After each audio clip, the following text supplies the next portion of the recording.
Ok, vidéo que je voulais faire depuis bien longtemps. Elle va faire suite au documentaire que j'ai publié il y a quelques mois sur ma chaîne. Documentaire qui relate mon voyage à travers le burn-out et la dépression.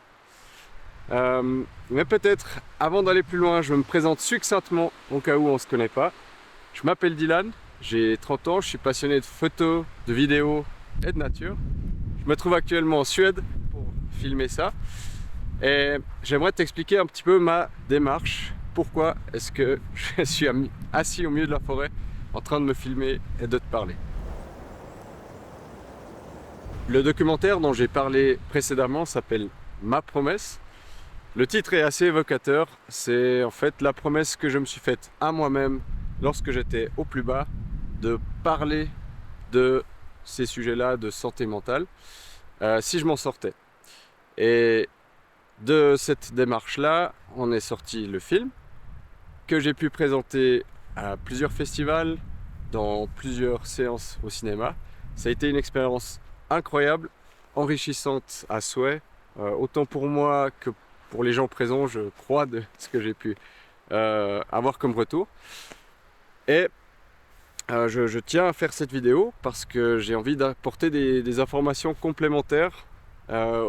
J'ai reçu quelques questions également de votre part, donc pour moi c'est l'occasion de donner un petit peu suite et donner un peu plus de contenance à tout cela. Première chose que je tiens à dire, c'est que tout ce que je vais mentionner ici ne concerne que moi-même.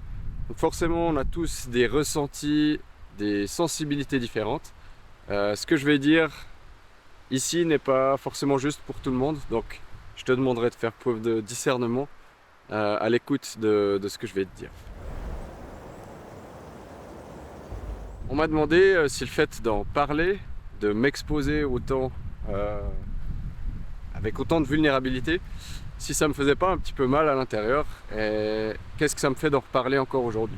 Il faut bien que tu comprennes que la première personne à bénéficier de tout ça, c'est moi-même.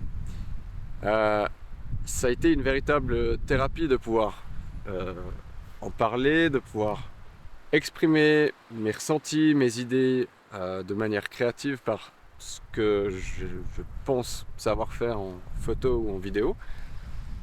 Et de cela, potentiellement des gens ont pu en bénéficier. Pour te donner la genèse de tout ça, en fait, quand j'allais très mal, la première chose que j'ai faite, c'était d'aller voir sur internet des témoignages de personnes dans la même situation. Je me sentais fou, je me sentais isolé, et le fait de voir des gens ayant vécu la même chose et qui en parlaient, ça m'a fait beaucoup de bien. Et c'est pour ça que j'ai décidé de prendre cette promesse et de redonner à mon tour, en espérant peut-être pouvoir aider quelqu'un. Je te le dis avec très grande sincérité, je ne serais pas là au milieu des bois, tout seul à parler à une caméra, si j'avais pas le sentiment à l'intérieur que ça pourrait être bénéfique à quelqu'un d'autre, autre chose, je ne sais pas encore. Mais il y a quelque chose qui me dit que je fais la bonne chose en te parlant et en publiant cette vidéo sur internet. Donc on va rentrer dans le vif du sujet à propos du burn-out, de la dépression. Je vais décortiquer ça en petits chapitres. Je vais essayer d'être structuré, mais là je suis en roue libre. Donc m'en veux pas, je vais improviser un petit peu. Première question, c'est pourquoi un burn-out? Donc c'est très difficile de répondre à cette question parce qu'il y a de multiples raisons, des plus profondes, des moins profondes.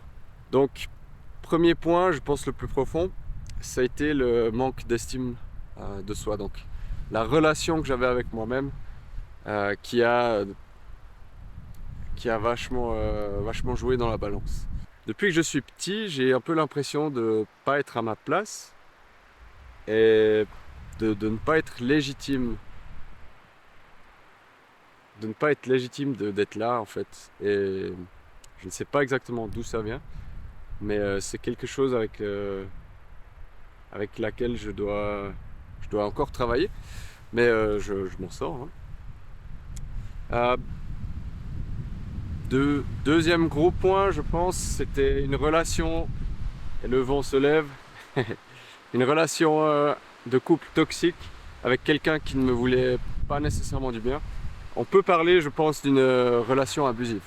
Il y a eu beaucoup d'abus de confiance, etc. Donc, évidemment, ça a été décisif.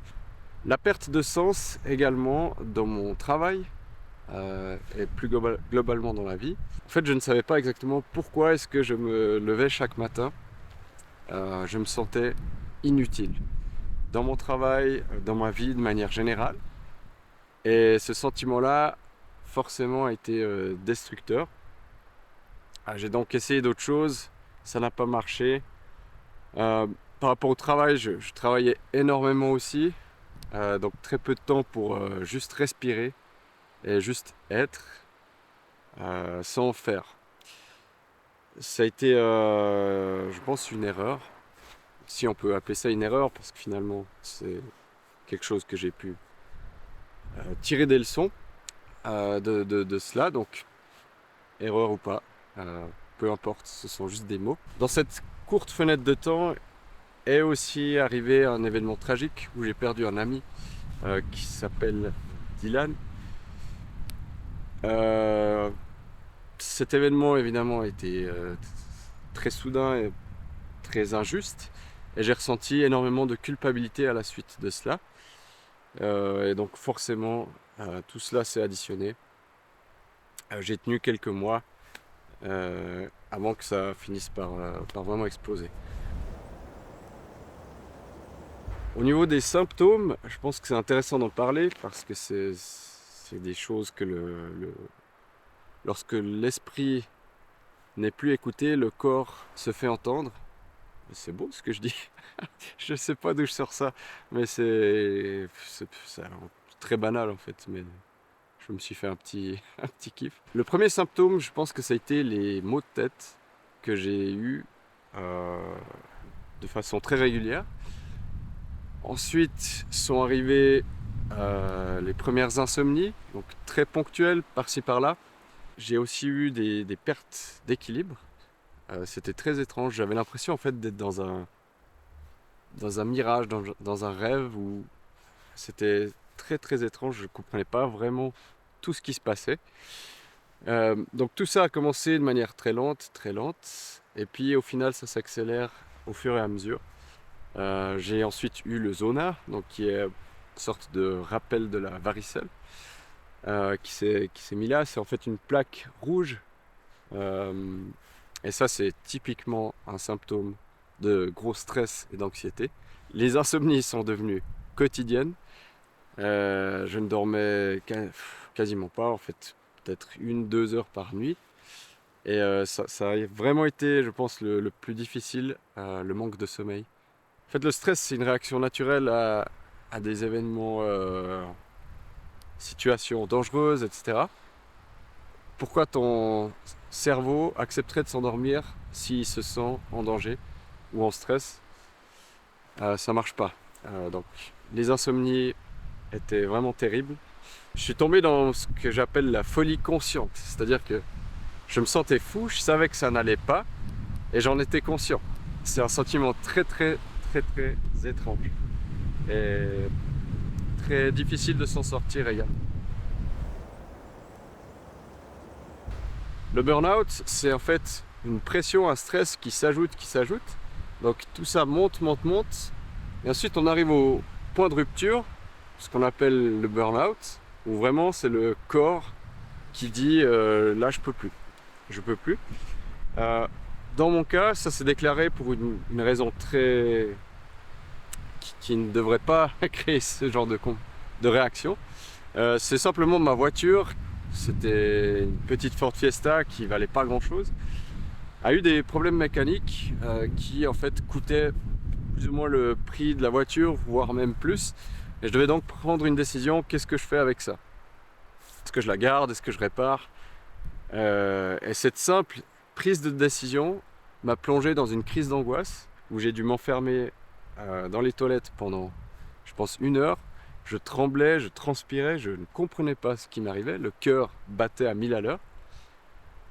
C'est lorsque ça s'est arrivé Je me suis dit là, stop, il faut accepter qu'en fait, ça ne va pas. J'ai lutté pendant des mois.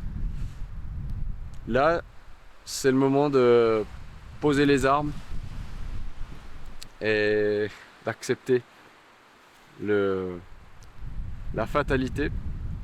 Et j'ai donc pris rendez-vous avec le médecin, ma doctoresse, à qui j'ai vidé mon sac parce qu'il y avait beaucoup de choses à dire. Et on pourrait se dire, à partir de là, tout va aller mieux en fait. Voilà, je me rends, j'accepte qu'il y a des choses à faire, à se soigner, ça va aller mieux. Et en fait, je crois qu'on vient juste de mettre un pied dans l'enfer. Je pense vraiment que les moments les plus difficiles ont eu lieu après avoir accepté que ça n'allait plus. Et je pense que là, on peut vraiment parler de dépression. J'ai donc arrêté de travailler, j'en étais plus capable, vraiment. Et c'est là que la noirceur a été la plus forte, parce que c'est la première fois de ma vie où j'ai eu peur de ce que j'étais capable de m'infliger à moi-même. Évidemment, là, je te parle d'idées noires. Ça a été ouais, vraiment le point le plus bas de ma vie.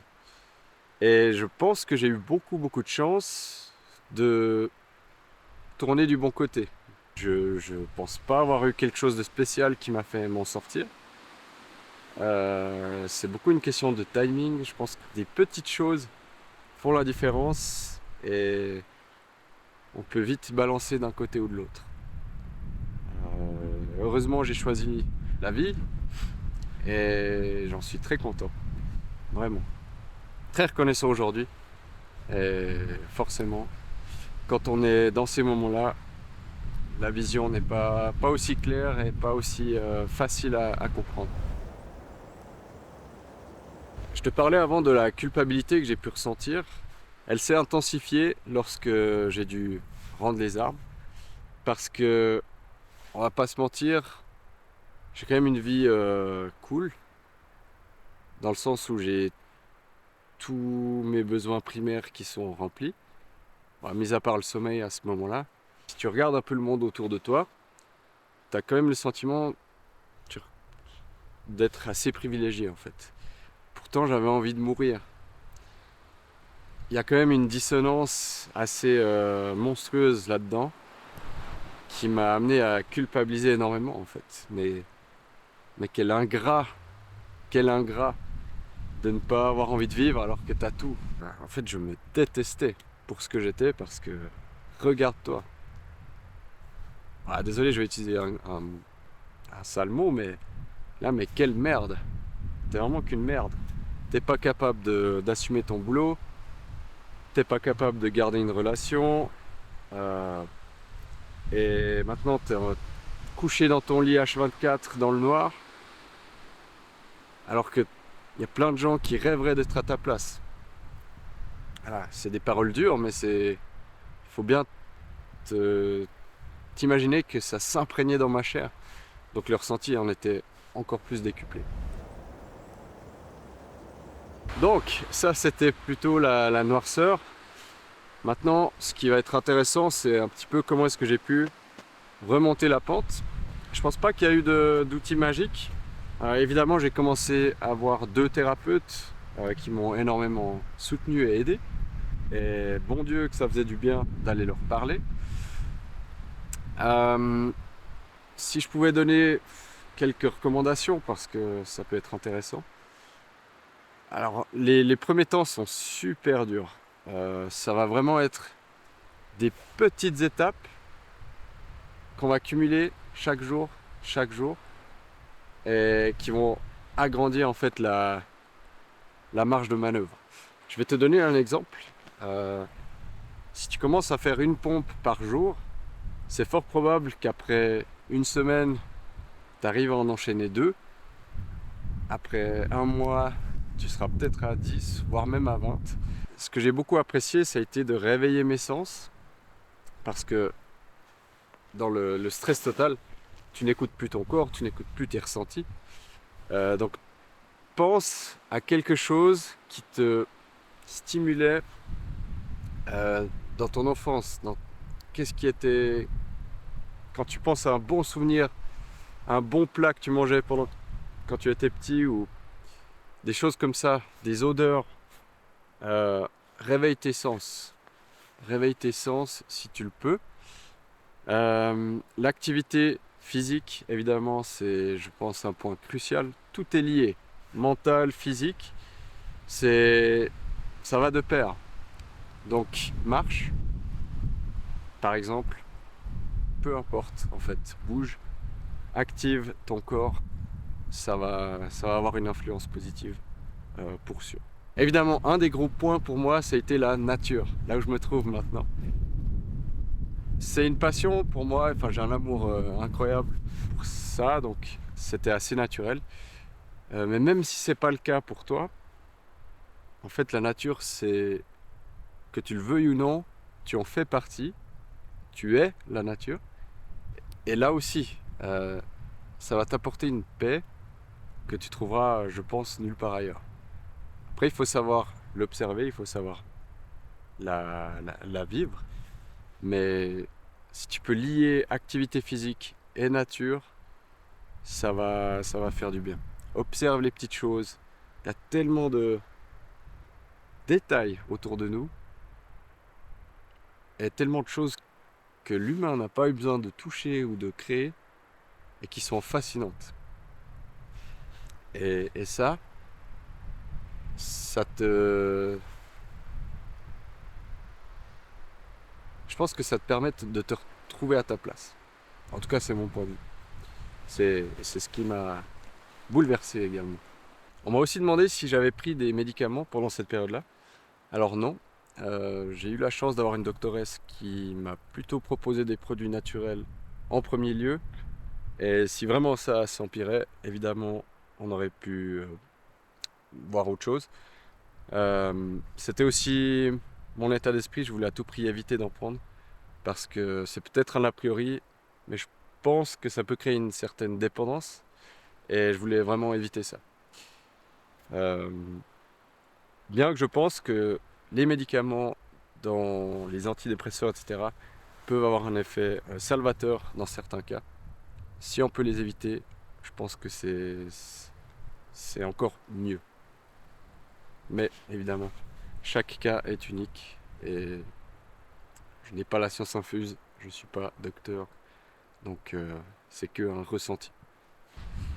J'ai eu la chance, il y a quelques années, donc avant tout cela, de partir en voyage 6 mois et demi en Amérique du Nord, où j'ai vécu dans mon véhicule. J'ai pu voir une nature absolument incroyable là-bas, avec des gens formidables. Et ça a été une période très très heureuse de ma vie. J'ai donc pu aller puiser là-dedans, dans ces souvenirs, dans ces ressentis, pour trouver quelque chose qui allait me faire du bien. Et c'est forcément donc le voyage qui est venu s'inscrire là-dedans. Et j'ai donc entrepris, c'est chouette, il neige. Euh, pardon. J'ai donc pu élaborer un plan, entre guillemets, qui était de partir en Norvège et Suède pendant quelques mois. J'ai préparé le voyage, j'ai dû acquérir un van, ça a été un investissement considérable. Ça a été effrayant parce que financièrement, dans la situation où j'étais, c'était pas évident. Je n'étais plus à l'assurance, j'ai quitté mon travail, j'ai pas demandé à être à l'assurance parce que je réfléchissais ainsi. Je m'étais mis dans cette situation tout seul, j'allais m'en sortir tout seul aussi. Donc j'avais la chance d'avoir des économies et pendant la préparation du voyage, j'ai pu également travailler un petit peu grâce à mon activité photo. Et ensuite, j'ai pu partir 2 mois et demi sur la route et ça n'a pas été sans obstacles. Et ouais, c'était vraiment libérateur. Il y a un très bon ressenti à ce moment-là. Même si j'allais encore très mal, hein, je dormais super mal. Bien que ma première nuit dans le bus a été la rupture face à mes insomnies. Donc j'ai eu des insomnies pendant 8 mois où je dormais quasiment pas. Et là, enfin, je retrouvais le sommeil. Alors, j'avais énormément de sommeil à rattraper. Évidemment, j'avais encore des nuits blanches. C'était pas tout rose, je te le promets, ce voyage-là. Ça a été un combat permanent, mais nécessaire et salvateur par la même occasion. J'aimerais relever un autre point intéressant, c'est l'entourage. Euh, c'est très compliqué à gérer, autant pour la personne qui est en dépression que pour l'entourage. Je n'ai pas beaucoup de conseils à apporter parce que c'est super difficile comme situation. Une métaphore que j'aime bien utiliser, c'est celle-ci. Imagine, tu te casses les deux jambes. euh, les gens autour de toi vont te dire bah, repose-toi, prends ton temps, tu vas devoir faire de la rééducation pendant des mois, ça va prendre du temps, jusqu'à ce que tu puisses remarcher. Lorsque ça touche la santé mentale, comme je l'ai vécu, j'avais le sentiment de m'être cassé les deux jambes. Au début, on me disait bah, repose-toi un petit peu, c'est clair, t'en as besoin. Mais après une semaine, 2 semaines, 3 semaines, t'as un peu le sentiment que les gens te disent bah c'est bon maintenant, lève-toi et marche. Alors que t'as les deux jambes cassées. Et ça, ouais, c'est compliqué parce que on retrouve ce sentiment dont je parlais précédemment, la culpabilité. Un autre exemple que j'ai déjà donné dans les questions-réponses au cinéma, c'est celui de ma maman, avec toute sa bienveillance qui me disait mais évite de regarder l'écran le soir avant d'aller te coucher, c'est ce qui t'empêche de dormir, etc. Alors que mes insomnies, c'était beaucoup plus profond comme problématique. Et, euh, et en fait, ça avait un effet culpabilisant. Je me sentais, enfin, je me disais que c'était de ma faute, encore une fois, si je n'arrivais pas à dormir, alors que ma maman souhaitait juste m'aider. Donc, bah, encore une fois, c'est très dur à te donner des conseils, mais tout ce que tu peux faire, c'est de juste être là, d'écouter, d'être un support, d'essayer de ne pas juger. C'est pas facile, on juge tous, mais essayer de ne pas trop pousser la personne, ne pas la brusquer. Et en fait, c'est tout ce que tu peux faire. Le changement ne viendra que de la personne en elle-même.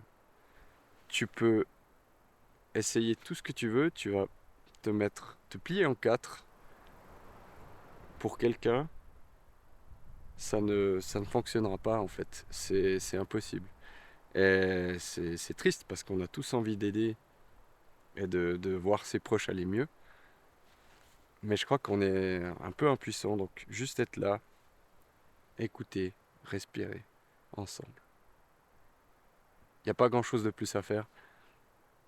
Le changement vient de la personne qui est en train de vivre cette période-là.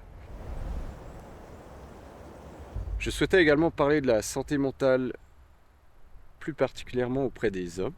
C'était aussi quelque chose qui me tenait à cœur.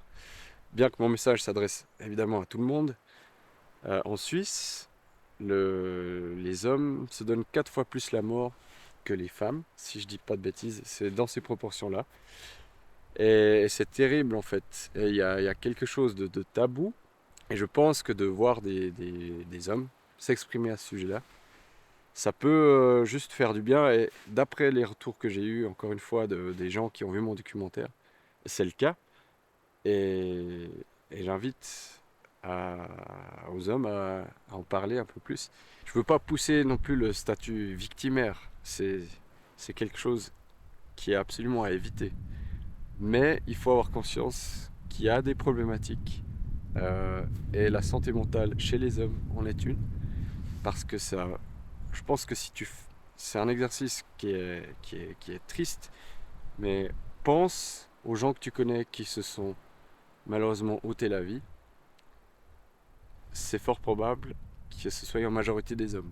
Je ne sais pas exactement quelles sont les raisons, mais voilà, si mon message peut parler aux hommes également, j'en serais très content. Et, et c'est quelque chose qui me motive également. Pour aller plus dans la période du voyage, Pourquoi est-ce que j'ai choisi d'aller dans le nord?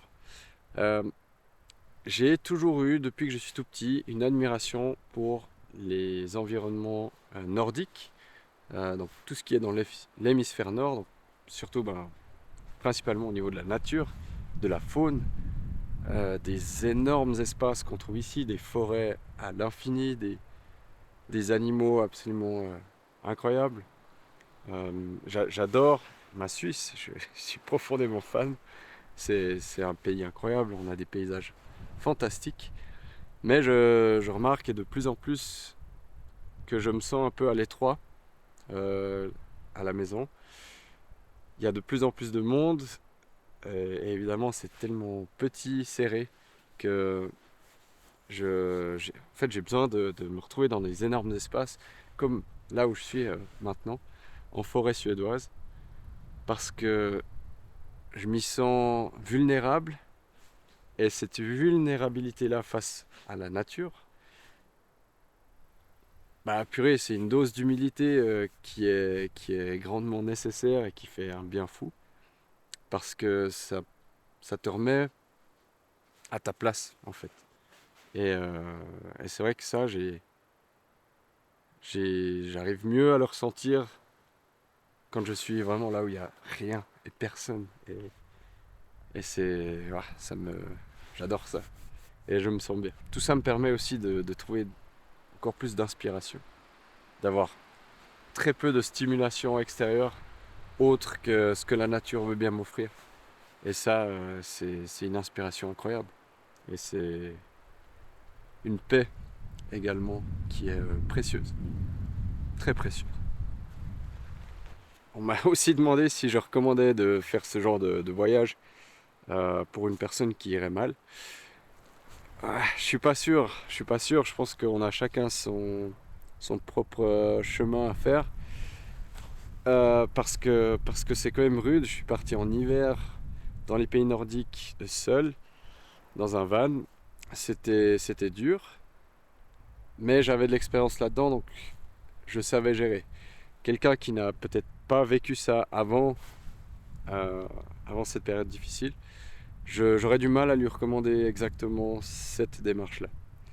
Je pense qu'il faut peut-être aller de manière plus soft. Mais quand même, je peux te dire que le fait d'être dans des... Voilà, il faisait froid, très froid quand même, les nuits, dans le bus, même avec un chauffage, c'était pas évident. J'ai eu des problèmes aussi de batterie, etc. Mais le fait de faire appel à mes instincts primaires, donc me réchauffer, me nourrir, dormir, m'a permis en fait de me focaliser là-dessus plus que sur tout le reste qui était euh, en nuage dans ma tête. Et ça m'a permis de peut-être juste aller mieux parce que j'avais moins de pensées intrusives, etc. Donc il y a ses bons côtés, ses mauvais côtés. La solitude, elle a été bénéfique, parfois lourde, mais au final, je l'ai bien gérée. Euh, J'avais quand même de l'expérience là-dedans. J'ai voyagé plusieurs fois tout seul pour des longues périodes. Donc, je savais à quoi m'attendre. Et ça, c'est un point très important. Évidemment, quand tu es seul, tu peux prendre le temps de réfléchir. Tu es seul face à toi-même, donc pas vraiment d'alternative. Et là, pour moi, c'était vraiment nécessaire. Malgré tout, quand je sentais que ça devenait vraiment trop lourd, j'allais dans un village ou une petite ville et j'allais boire un jus dans un bar pour rencontrer des gens. Ce qui me permettait de quand même avoir un petit lien social et de ne pas sombrer dans la folie de l'ermite. Bah, quoique, est-ce qu'on est fou quand on est ermite? Je suis pas sûr, je pense pas, mais bref, tu m'as compris. Et aujourd'hui, comment est-ce que je vais? Je vais bien, je vais très bien même. J'ai vécu des expériences incroyables depuis tout ça. Évidemment, le documentaire avec les diffusions, ça a été une expérience de fou. J'ai pu prendre le micro face à des centaines de personnes, parler de ces choses-là. Et c'est juste incroyable. J'ai pu rencontrer beaucoup de gens, de témoignages. Merci encore d'ailleurs, ça a été fantastique. Il subsiste tout de même quelques doutes, notamment au niveau du travail. Je ne suis pas encore certain de où est-ce que je vais. Pour te donner un peu de contexte, cet hiver, je l'ai passé ici, en Laponie suédoise, en tant que guide de chiens de traîneau et de motoneige et d'autres activités dans un lodge. Ça a été incroyable, travailler avec des animaux absolument fantastiques. J'ai appris énormément de choses, j'ai pu partager des bons moments avec des belles personnes. Et de vivre ici également, c'était nécessaire pour moi de découvrir un petit peu comment ça se passe, les hivers, expérimenter la nuit polaire, voir les aurores quasiment tous les jours. Ouais, ça a été incroyable. Là, je suis en train de filmer ça. C'est mon dernier jour. Je m'envole demain pour la Suisse. Donc ouais, j'ai plein d'émotions. Plein d'émotions. Une fois que je serai de retour en Suisse, je vais prendre du temps pour travailler sur mon prochain documentaire qui est dans les bacs. J'ai quasiment tout filmé, j'ai plus que le montage. Mais ça représente quand même une quantité astronomique de travail parce que voilà, j'ai beaucoup à donner encore. Et le futur, je ne le connais pas. Je ne sais pas exactement où est-ce que je vais atterrir, qu'est-ce que je vais faire exactement. Mais j'ai foi. Et ça, c'est très important. Et je crois que c'est le plus précieux, c'est que j'ai la foi. Et je parle pas de foi religieuse, je parle de la foi en moi et la foi de ce que va me réserver la vie en fait. Tout est possible. Et c'est vraiment... Ah voilà, fallait que ça arrive. L'émotion. Émotion. Je sais pas qu'est-ce qui va se passer, mais je sens, et je le sens dans les tripes, il y a des très belles choses qui vont arriver. Et, et j'ai tellement de choses à te dire. Je crois que c'est ça la foi. Et c'est ce qui me permet d'avancer. Alors, on verra. Mais quoi qu'il en soit, je suis heureux d'être vivant. Et je crois que c'est le plus important. Voilà ce que je souhaitais te partager. J'espère que tu as pu trouver de l'information intéressante dans tout ça, que ça va te permettre de comprendre un peu mieux ces sujets. Si tu veux suivre mes aventures, on peut se retrouver sur Instagram. Et si tu veux y prendre part, je propose des stages photos avec mon ami David, où on t'emmène en nature, apprendre à la capturer avec ton appareil photo. Donc si ça t'intéresse, je te mets ça en description. Je te laisse sur quelques images de Gélinote des bois que j'ai pu filmer ici. C'est un oiseau. J'ai eu beaucoup de chance de l'observer sur le chemin. Donc je te laisse ça et je te dis à la prochaine. Ciao.